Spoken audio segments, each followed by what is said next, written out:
Welcome to our channel. నేను నవీన్. ప్రస్తుతం ఆంధ్రప్రదేశ్ రాష్ట్రంలో ప్రతి పరిస్థితి కూడా మారుతుంది. ముఖ చిత్రం కూడా మార్చే దిశగా పనిచేస్తున్నారు చంద్రబాబు నాయుడు గారు. అయితే ప్రస్తుతం ఆంధ్రప్రదేశ్ రాష్ట్రంలో మారుతున్న ఆ కాలానికి మారుతూ ఉన్న టెక్నాలజీని ఎప్పటికప్పుడు పరిచయం చేసే చంద్రబాబు నాయుడు గారు ప్రస్తుతం చేస్తున్న డిఫరెన్స్ ఏంటి, గతానికి ఇప్పటికీ ఉన్న తేడా ఏంటని మనతో మాట్లాడడానికి ప్రముఖ పొలిటికల్ అనలిస్ట్ శ్రీలీల గారు ఉన్నారు. మేడంతో మాట్లాడతాం. నమస్తే. నమస్తే. అస్తవ్యస్తంగా ఉన్న రాష్ట్రాన్ని ఒక సవ్యమైన దిశగా పనిచేస్తున్న చంద్రబాబు నాయుడు గారి చేతిలో ఉంది. అయితే ప్రస్తుతం వస్తున్న మార్పులు ఏంటి, దాని దిశగా ఏం చేయాలనుకుంటున్నారు రాష్ట్రాన్ని? ఇక్కడ నారా చంద్రబాబు నాయుడు గారు అంటే ఏపీ బ్రాండ్. ఒకప్పుడు హైదరాబాద్లో సైబరాబాద్ సృష్టికర్తగా హైటెక్ సీఎంగా పేరుగాంచారు. ఇంకా ఈ రోజును చూస్తే బిల్ గేట్స్ మరి వాళ్ళు రాజకీయ నాయకులతో మాకు పని లేదు అన్నప్పుడు ఒక్క 5 minutes అన్న తర్వాత ఈ రోజున నారా చంద్రబాబు నాయుడు గారు 4వసారి ముఖ్యమంత్రిగా ప్రమాణ స్వీకారం చేసిన తర్వాత నా మిత్రుడు నారా చంద్రబాబు నాయుడు అంటూ లేఖ రాసింది బిల్ గేట్స్. ఎంత గొప్పగా ఉంది అంటే వాళ్ళతో కలవాలని ఆలోచన ఉన్నా, అభివృద్ధి గురించి మాట్లాడే ఆలోచన ఉన్నా అవకాశం వచ్చింది. ఎలాంటి అవకాశం అంటే కాక్టైల్ పార్టీ. దాన్ని కూడా రిజెక్ట్ చేశారు నారా చంద్రబాబు నాయుడు గారు.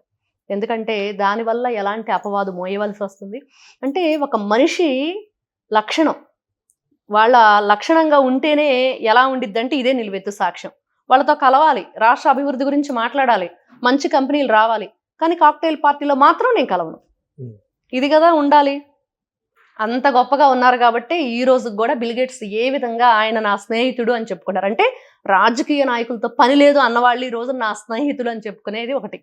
ఇంకొకటి, ఈ రోజున ఆంధ్రప్రదేశ్ 2 తెలుగు రాష్ట్రాలు విడిపోయినప్పుడు ఆంధ్రప్రదేశ్ తల్లి లేని బిడ్డలాగా ఎక్కడ అసలు మనం అంటే ఒక గాఢాంధకారం అని చెప్పుకోవాలా, ఏ విధంగా చెప్పుకోలేని పరిస్థితి. అంటే కూర్చోటానికి ఒక కుర్చీ వేసుకొని చెట్టు కింద, ఆఫీస్ కూడా లేదు. నారా చంద్రబాబు నాయుడు గారు ఆ బిడ్డని ఏ విధంగా సాకారు, ఏ విధంగా పెంచి పోషించారు, ఏ విధంగా ఈ రోజున ఒక దిశానిర్దేశం చేసుకుంటూ మరి 2019 నుంచి 24 వరకు ఒక భయంకరమైన రాక్షస పాలన జరిగిన తర్వాత పునర్నిర్మాణం కాదు, పునాదుల నుంచి నిర్మాణం చేసుకుంటూ వచ్చారు. మళ్ళీ ఎంత భయంకరమైన పరిస్థితిని ప్రజలు మరి ఆ రోజున ఫేస్ చేశారు. దాని నుంచి నారా చంద్రబాబు నాయుడు గారు ఈ రోజున తెచ్చిన మార్పులు ఏంటి? కానీ కనపడట్లేదు కదండి, ప్రస్తుతం కనపడట్లేదు. పైగా కోర్టులకు వెళ్తున్నారు. మనం చెప్తే వినట్లేదు, ప్రెస్ మీట్ లో వినట్లేదు, దేశంలో మొత్తం అంతా కూడా బ్యాడ్ నేమ్ తెచ్చినా వినట్లేదు. అవును, ఎలా వెళ్ళాలంటే దొడ్డిదారిలో కోర్టు. అంటే ఈ రోజునండి కానిస్టేబుల్ నియామకాల మీద 141 కేసులు అండి, భర్తీకి, పోస్టులు భర్తీ చేయడానికి. మరి వైఎస్ఆర్సీపీ పార్టీ వాళ్ళు పెట్టింది వ్యతిరేకంగా. మరి డిఎస్సి మొన్న ఏదైతే మెగా డిఎస్సి జరిగిందో దాని మీద కేసులు, కాగ్నిజెంట్ రాకుండా కేసులు, మరి తర్వాత టీసీఎస్ రాకుండా కేసులు, గూగుల్ రాకుండా కేసులు. గూగుల్ తెచ్చింది జగనన్న, ఇప్పుడు నారా చంద్రబాబు నాయుడు గారు తెచ్చారని చెప్పుకుంటుంటే వీళ్ళేమన్నారు, మా అన్న జగనన్న తెచ్చాడు గూగుల్ అన్నారు. మరి జగన్మోహన్ రెడ్డి అంటాడు అబ్బే గూగుల్ వస్తే వేస్ట్, యువతకు ఉద్యోగాలు ఉండవు, దానివల్ల చాలా హాని ఉంది రాష్ట్రానికి అంటాడు. నీ నాయకులు చెప్పే నువ్వు తెచ్చింది గూగులా, లేకపోతే నువ్వు చెప్తుంది నిజమా? ఏదో వాళ్లే ఒప్పుకోవాలి. ఏం చెప్పాలి? ఈ రోజును చూస్తే మరి రాష్ట్రంలో యువతకి ఒక భరోసా, 2047 స్వర్ణాంధ్రప్రదేశ్గా తీర్చిదిద్దుతాను, ఎక్కడ కూడా పేదరికం అనేది లేకుండా చేస్తాను. ఈ రోజున P4 కానివ్వండి, P3 కానివ్వండి, ప్రజలను ఏ విధంగా మనం ఆదుకోవాలి, వాళ్ళకు అండగా నిలబడాలి, భవితకి బంగారు భవిష్యత్తు ఇవ్వాలి, వాళ్ళ ఏదైతే వాళ్ళ భవిష్యత్తే మనకు ముఖ్యం అని చెప్పి ముందుకు వెళుతున్న నారా చంద్రబాబు నాయుడు గారు, కూటమి ప్రభుత్వం, యువ నాయకుడు నారా లోకేష్ గారు రాష్ట్రంలో ఎలాంటి అభివృద్ధి చేస్తున్నారు, ఏ విధంగా ముందుకు తీసుకువెళుతున్నారు. మరి ఇంకోవైపు చూస్తే జగన్మోహన్ రెడ్డి గారు వార్నింగులు, 2 నెలల్లో ఆయన వస్తాడంట, వీళ్ళందరినీ జైల్లో వేస్తాడంట. ఎవరికి ఇస్తున్నాడు వార్నింగు? ఫస్ట్ ఈయన జైల్లో వేయాలి కదా, బెయిల్ మీద తిరుగుతున్నాడు. ఎన్ని సంవత్సరాల నుంచి బెయిల్ మీద ఉన్నాడు ఈయన? 16 నెలలు జైల్లో ఉండి 13 ఏళ్లుగా బెయిల్ మీద తిరుగుతూ బాబాయిని గొడ్డలతో రప్పరప్ప వేసేసినందుకు, తల్లిని చెల్లిని బయటికి గెట్టేసినందుకు, ఆ బాబాయ్తో పాటు 6 అనుమానాస్పదంగా మరణించినందుకు, ఈ రోజున రాష్ట్రంలో జరిగే అరాచక పాలన గతంలో నువ్వు అందించిన దానికి ఎంతమంది పనిష్ అవుతున్నారు? ఇప్పుడు కూడా మీరు రప్పరప్ప బ్యాచ్ వేసుకొని ఏ విధంగా, ఒక గంజాయి అంటారా, ఒక మాదక ద్రవ్యాలు అంటారా, మీ మాఫియా ఏంటి, ఏది కత్తులు పట్టుకొని యువతని ఏ విధంగా మీరు చిందులేపిస్తున్నారు రోడ్లంట, మరి మేక తలకాయలు నరికేసి దాంతో రక్తాభిషేకాలు చేస్తున్నారు. ఎంత భయంకరమైన సిచ్యువేషన్ క్రియేట్ చేస్తున్నారు. నారా చంద్రబాబు నాయుడు గారు ఈ రోజున ఎంత ప్రశాంతమైన రాష్ట్రాన్ని ముందుకు తీసుకెళ్దామని చెప్పి చూస్తున్నారు. మరి దానికి తోడు మొన్న కేంద్ర ఆరోగ్య శాఖ మంత్రి నడ్డా గారు కూడా P3 గురించి మనకు లేఖ రాయటం, చక్కగా దాని గురించి వివరించడం, దాదాపుగా 20 రాష్ట్రాలు ఈ ఏదైతే పబ్లిక్ ప్రైవేట్ పార్ట్నర్షిప్తో ముందుకు వెళ్తున్నాయి ఈ ప్రైవేటు పార్ట్నర్షిప్ అనేది వివరించడం, అలానే వెళ్ళండి 40% కేంద్రం నుంచి వచ్చిద్దని చెప్పేసి నడ్డా గారి మాటలు జగన్మోహన్ రెడ్డి నడ్డి విరిచే విధంగా ఉన్నాయా లేవా?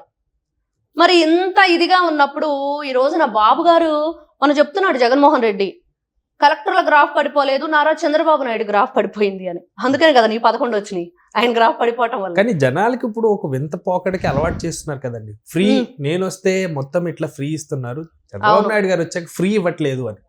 అంటే మీ జీవితాన్ని నేను మారుస్తాను, చంద్రబాబు నాయుడు మార్చడు అన్న ఈ నినాదం తీసుకోబోతున్నారు. ఇప్పుడు ఫ్రీ ఇస్తారు ఇవ్వరా అని పక్కన పెడితే, అబ్బా యాపొద్దు అనుకోలేదు బాంద్రాలో ఇంత మంచి ఫ్రెష్ ఫిష్ దొరికిద్ది, ప్రాన్స్ దొరికిద్ది అనే వాళ్ళు కావాలా?